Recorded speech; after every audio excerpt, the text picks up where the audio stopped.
भूमिका इंट्रोडक्शन। काल भैरव भगवान शिव का एक अत्यंत उग्र और रौद्र रूप हैं।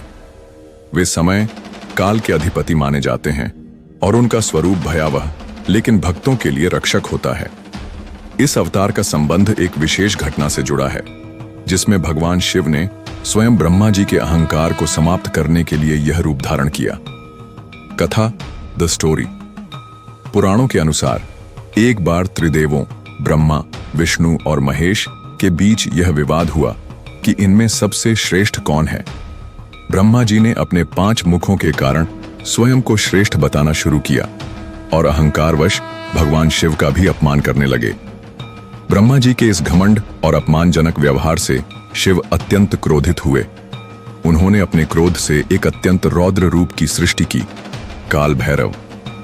उनकी जटाओं से उत्पन्न यह रूप अग्नि समान तेजस्वी था। हाथ में त्रिशूल, गले में नरमुंड की माला और आंखों से ज्वाला निकल रही थी।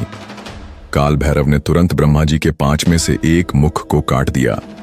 यह वह मुख था जिससे उन्होंने शिव का अपमान किया था। ब्रह्महत्या दोष और काशी यात्रा। ब्रह्मा जी का मुख काटने के कारण काल भैरव को ब्रह्महत्या का दोष लगा। यह पाप उनके पीछे पीछे चलने लगा। वह अनेक स्थानों पर गए लेकिन कहीं शांति नहीं मिली। अंततः वह काशी वाराणसी पहुंचे। जैसे ही उन्होंने काशी में प्रवेश किया, ब्रह्महत्या वहीं रुक गई और धरती पर गिर गई। उस क्षण आकाशवाणी हुई, जो काशी आ गया उसे सभी पापों से मुक्ति मिलती है। तभी से काल भैरव काशी के कोतवाल, रक्षक माने जाते हैं। बिना उनकी अनुमति कोई भी काशी में स्थायी रूप से निवास नहीं कर सकता। काल भैरव की विशेषताएं वह समय के अधिपति हैं, इसलिए उन्हें काल भैरव कहा गया।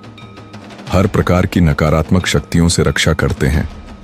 उनके भक्तों को भय, शत्रु और तंत्र मंत्र से सुरक्षा मिलती है। भैरवाष्टमी उनके पूजन का विशेष दिन होता है।